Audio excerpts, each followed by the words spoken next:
ஓம் rod விஸ்வபிரமணே நமக. விஸ்வகர்மா ஐந்தொழிலாளர்கள் நலன் வேண்டி தமிழ்நாடு பாண்டிச்சேரி விஸ்வகர்மா சமூக மக்களின் கூட்டமைப்பு என்ற கூட்டமைப்பை நாங்கள் முறையாக தற்பொழுது பதிவு செய்துள்ளோம்.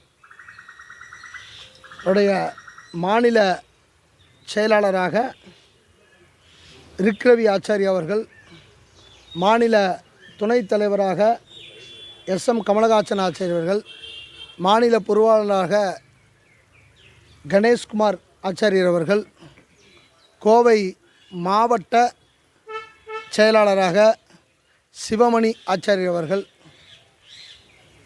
மற்றும் மாநில அமைப்பு செயலாளர் நாச்சிமுத்து ஆச்சாரியர் அவர்கள், கோவை மாநகர செயலாளர் விஸ்வநாதன் ஆச்சாரியர் அவர்கள், மாணவரணி மாநில செயலாளர் ஸ்ரீ நாகவிக்னேஷ் ஆச்சாரியர் அவர்கள் போன்றவர்களும் சேர்ந்து நாங்கள் பதிவு பண்ணியிருக்கோம். சாமி, இப்போ இதுவரைக்கும் இந்த மத ஒற்றுமை பற்றி பேசியிருந்தேன். திடீர்னு ஜாதி ரீதியாக ஒரு அமைப்பு ஏற்படுத்தியிருக்கீங்க. அதாவது இந்து மதத்தினுடைய ஆணிவேர் அடித்தளமே விஸ்வகர்மா சமுதாயம் தான். இந்து மதம் எதை வச்சு சொல்கிறீங்க? கோவில் இருக்கிற தெய்வத்தை வச்சு தான் இந்து மதம். வேத தர்மசாஸ்திரங்களை வச்சு தான் இந்து மதம். இந்த வேதம் தர்ம சாஸ்திரங்களை எல்லாம் உருவாக்கியது யார்? விஸ்வகர்மாக்கள். யார் உருவாக்குனாங்க? விஸ்வகர்மாக்கள். வேதங்கள் 5 எல்லாத்தையும் தெரிஞ்சு 4 தானே தெரியும். ரிக் யஜுர் சாம அதர்வனா. 5வது வேதம் பிரணவ வேதம். அந்த வேதத்தை உருவாக்கியவர்கள் விஸ்வகர்மா சமுதாயத்தை சேர்ந்தவர்கள். விஸ்வகர்மா சமுதாயத்தை சேர்ந்தவங்க தான் வேதத்தை உருவாக்கியிருக்காங்க. அதனால் இந்த விஸ்வகர்மா சமுதாயம் தான் ஆணிவேர் இந்து மதத்துக்கு. விஸ்வகர்மா சமுதாயம் இல்லைன்னா இந்து மதமே இல்லை.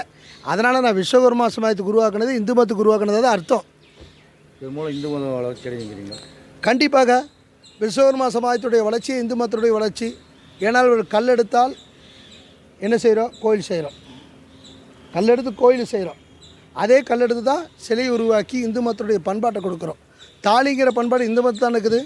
அதை விஸ்வகர்மா ஆச்சாரிகள் தான் உருவாக்கியிருக்காங்க. இன்றைக்கி மனிதர்கள் வாழ்க்கைக்கு வீடு யார் உருவாக்குனது? விஸ்வகர்மா தச்சர்கள். எல்லாமே விஸ்வகர்மா சமுதாயத்தால் தான் உருவாக்கப்பட்டது. இந்த உலகமே விஸ்வகர்மாவில் உருவாக்கப்பட்டது. அதனால் விஸ்வகர்மா வேறு இந்து மதம் வேறு அல்ல. ஆன்மீகத்தில் இருக்கீங்க, அரசியலும் பேசுகிறீங்க, நிலைப்பாடு மாற்றிட்டே இருக்கீங்க. இதனால் இல்லையே. ஆன்மீகம் என்பது வேறு, அரசியல் என்பது வேறு. ஆன்மீகம் என்பது உலக மக்களுக்கு ஒழுக்கத்தையும் நன்மைத்தையும் கற்றுத்தருவதற்காக ஒரு முக்கியமான விஷயம். அரசியல் என்பது அந்தந்த நாட்டு மக்கள் நன்றாக வாழ்வதற்கு பல்வேறு நலத்திட்டங்களை தருகின்றது. அந்த நலத்திட்டங்கள் செய்கின்ற அரசியல்வாதிகள் இடத்துல ஒழுக்கம் இருக்கணும். அவர்களுக்கு தெய்வ பக்தி இருக்கணும், தெய்வத்தினால பயம் இருக்கணும். ஊழல் செய்யும்போது தெய்வம் தண்டிக்கும் அப்படிங்கிற பயம் அரசியல்வாதிக்கு இருக்கிறது தான் சாமியார் கூட இருக்கிறத. நாங்களே அப்பப்போது அறிவுரை சொல்லுவோம்.